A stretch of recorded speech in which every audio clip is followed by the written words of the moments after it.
nós do canal Teologia para a Vida, nós temos duas turmas que têm estudado teologia conosco. Na segunda turma, estamos estudando Cristologia. Já falamos sobre prolegômenos, falamos sobre a doutrina da revelação, falamos sobre a doutrina da teontologia, que é o ser de Deus, falamos sobre antropologia, que é a doutrina do homem, e chegamos à Cristologia. Na Cristologia, falamos sobre as naturezas de Cristo, as distinções da natureza, e falamos também sobre os estados de Cristo, seu estado de humilhação e seu estado de exaltação. Agora, trataremos sobre a aplicação da obra de Cristo. Isso é muito importante. A questão é como a obra de Cristo ela é aplicada. E aqui temos uma distinção importante sobre o viés teológico que nós temos.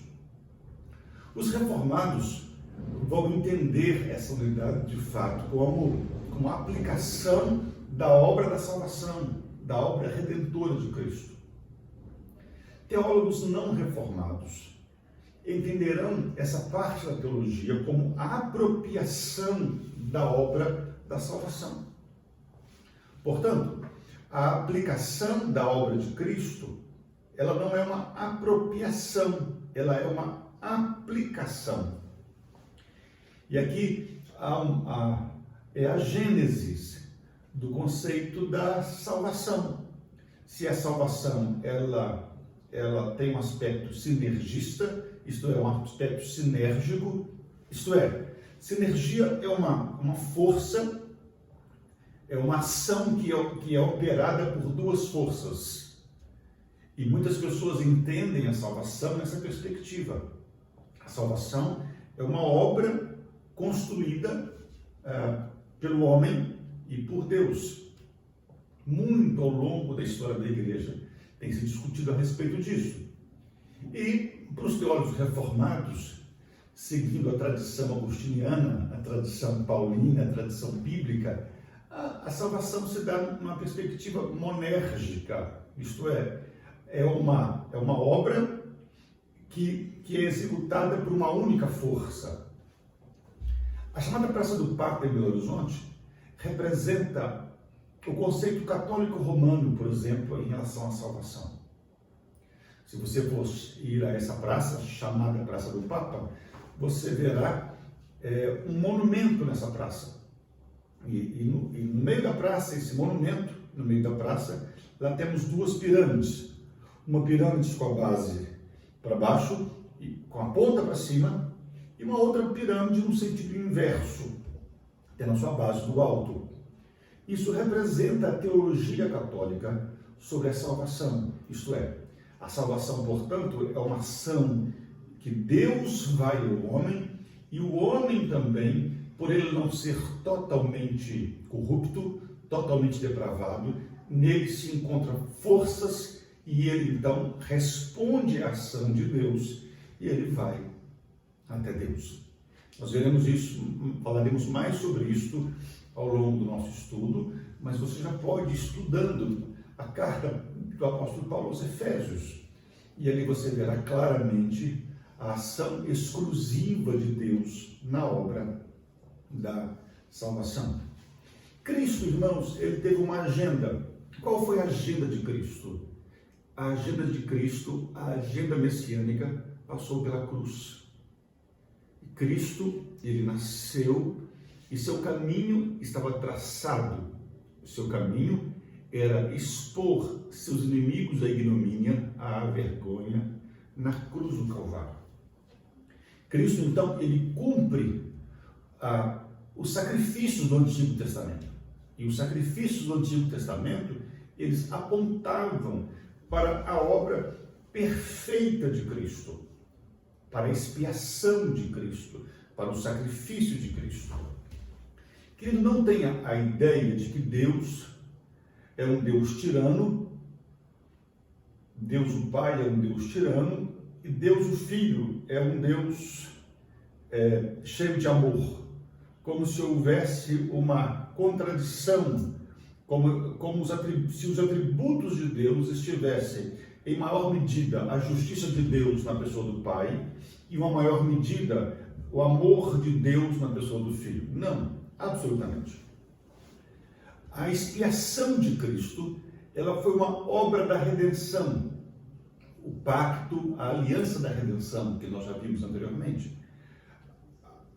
A expiação, ela foi necessária para atender a retidão e a santidade do Deus triuno. Deus é santo, Deus é reto, e o homem então se voltou em pecado, o homem então transgrediu a lei de Deus, o homem ele rompeu com Deus, ele desobedeceu a Deus. Mot tamot foi o que Deus disse ao homem: o dia em que você me desobedecer, certamente morrerás. Mot tamot, morrendo, morrerás. E todos os homens, então, por ser Adão o nosso representante federal, todos os homens são culpados em Adão. E Deus, então, irmãos, ele odeia o pecado.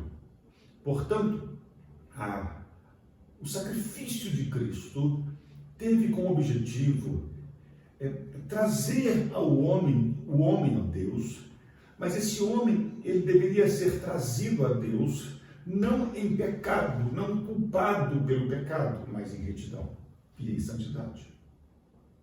Portanto, a expiação, ela atendeu um sentido, atendeu um propósito para satisfazer a retidão de Deus e para cumprir a veracidade da sentença, da aliança que Deus fez com Ele mesmo, com o propósito de salvar a humanidade, o pecador eleito. Vejamos então alguns aspectos da obra redentiva de Cristo. Espero que você esteja acompanhando e entendendo. Primeiro, a obra redentiva de Cristo, ela teve o propósito, portanto, de reconciliar o homem com Deus. Veja o que diz o versículo 10 do capítulo 5 de Romanos. Porque se nós, quando inimigos, fomos reconciliados com Deus, mediante a morte de seu Filho, muito mais, estando já reconciliados, seremos salvos pela sua vida. Veja o que o apóstolo Paulo está dizendo, que a morte de Cristo, o sacrifício de Cristo, a expiação de Cristo, trouxe-nos a reconciliação com Deus. Isso quer dizer, nós estávamos afastados de Deus, inimigos de Deus. Essa é a condição de todo homem. O homem, ele nasce morto em seus delitos e pecados. E ele está, por natureza, rompido com Deus. E qual que é o propósito da redenção? É trazer, portanto, reconciliar, trazer um pacto de paz, trazer amizade, refazer a amizade entre Deus e o homem. Um segundo aspecto da expiação. A expiação, ela foi necessária para reconciliar o homem com Deus, mas a expiação foi necessária e ela foi mais do que necessária, ela foi vicária. O que isso quer dizer? Ela foi substitutiva. Cristo, ele assumiu o nosso lugar na expiação. Nós não teríamos a menor condição de satisfazer a lei de Deus, porque nós nascemos em pecado, porque nós somos herdeiros da maldição da morte. A lei nos condenava. Martim Lutero entendeu essa perspectiva da lei, como nós somos incapazes de satisfazermos a lei de Deus. E Cristo, portanto, em obediência perfeita, ele veio, tomou o nosso lugar, para que se satisfizesse a justiça de Deus. Leia a carta que o apóstolo Paulo escreveu aos Romanos. Querido, Deus é justo. E não seria justo se eu e você, pecadores que somos, fôssemos para o céu. Seria injusto. Deus é justo e seria injusto da parte de Deus permitir que pecadores imperfeitos, malditos como eu e você, fôssemos ao céu. Portanto, a justiça de Deus, ela se revela em Cristo. Eis aqui o cerne do Evangelho. Jesus Cristo, ele satisfaz a justiça de Deus. E nós somos salvos, então, mediante a justiça de Deus imputada, isto é, manifestada na pessoa de Cristo. João Batista entendeu isto. Disse João Batista: eis o Cordeiro de Deus, que tira o pecado do mundo. Terceira e última coisa, qual que é a extensão da expiação de Cristo? Isto é, por que Cristo morreu? Rapaz, você sabe que essa é uma questão controversa. Porque as pessoas acham que Cristo morreu por todos. Era seminarista e um senhor presbítero de antigo de uma igreja onde eu trabalhei, ele veio até mim de uma forma muito gentil, mas de uma forma equivocada, e disse assim: não, senhor César, Cristo morreu por todo mundo, porque Cristo é amor. Meus irmãos, Cristo não morreu por todos, porque se Cristo tivesse morrido por todos, o sacrifício de Cristo foi perfeito, foi eficiente. Se Cristo tivesse morrido por todos, logo todos seriam eleitos. Melhor, todos seriam salvos. Qual é a extensão? Qual é a extensão do sacrifício de Cristo? Cristo morreu por aqueles a quem ele escolheu antes da fundação do mundo, comprados pelo seu próprio sangue. A carta do apóstolo Paulo aos Efésios falará sobre a predestinação, sobre a eleição de Deus. E a direção, as palavras que o apóstolo Paulo diz nesse texto, elas são de uma redundância, de uma clareza. Diz o texto: bendito Deus e Pai de nosso Senhor Jesus Cristo, que nos tem abençoado com toda sorte de bênçãos espiritual nas regiões celestiais em Cristo. Versículo 4 do capítulo 1 de Efésios. Assim como nos escolheu nele antes da fundação do mundo, para sermos santos e irrepreensíveis perante ele, e em amor nos predestinou para ele. Portanto, a extensão da expiação de Cristo são os eleitos, é o povo de Deus, é o povo de Deus. Alguns trarão algumas objeções, dizendo assim: mas pastor, tem vários textos que a Bíblia diz que a salvação é para todos. Diz o texto, por exemplo, Romanos 3,16, porque Deus amou o mundo de tal maneira. Querido, é muito comum na língua portuguesa e em qualquer língua, às vezes você está se dirigindo a um nicho, a um setor específico, e você dizer todos, mas todos daquele setor, todos daquele nicho. Então vale a pena você fazer um estudo sobre a palavra mundo nas Escrituras, à luz de João 3,16. A palavra mundo ali, pelo menos de 3 formas as Escrituras usam o termo mundo. Mundo cosmos, o mundo que jaz no maligno e o mundo que foi amado por Deus, que são os eleitos. Todos nas Escrituras, via de regra, significa todos, toda a terra, mas em alguns textos significa todos um setor, todos os eleitos. Então, é claro que Cristo, ele, como diz Efésios, ele escolheu o seu povo antes da fundação do mundo e Cristo morreu por eles. Cristo pagou a dívida que pesava contra eles.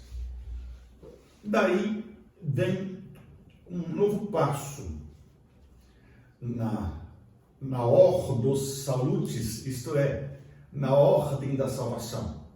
Cristo morreu por nós, houve a obra da expiação. Como essa obra da expiação ela é comunicada ao seu povo? Isso se dará inicialmente pela regeneração. Pela regeneração. E no próximo vídeo nós trataremos então brevemente acerca da regeneração. Por hora, irmãos, agradeçamos a Deus, Ele morreu por nós. Deus, Ele amou-nos de tal maneira que Ele enviou o seu Filho para morrer por nós. E Ele produziu em nós fé. E nós, então, tendo a fé que Ele nos deu, Efésios capítulo 2, versículo 8, 9 e 10, nós fomos habilitados a crer em Cristo e fomos salvos. Cristo, na cruz, levou sobre si as nossas dores. Ele não levou na cruz nossas dores de cabeça. Ele não levou na cruz nossas enfermidades físicas propriamente, ainda que Ele possa nos redimir delas. E finalmente Ele vai nos redimir. Mas Cristo, irmãos, na cruz, Ele satisfez a justiça de Deus. E Ele pagou o preço da dívida que pesava sobre nós. Glorioso Pai, glorioso Jesus, glorioso Espírito Santo, a Trindade Santa seja dada a honra, a glória e o louvor pelos séculos dos séculos. Que Deus te abençoe. Inscreva-se no nosso canal, divulgue o nosso canal. É possível que no segundo semestre nós iniciemos uma nova turma de teologia. Se você quiser, procure-nos e você então poderá participar conosco. Deus te abençoe. Um prazer tê-lo conosco aqui.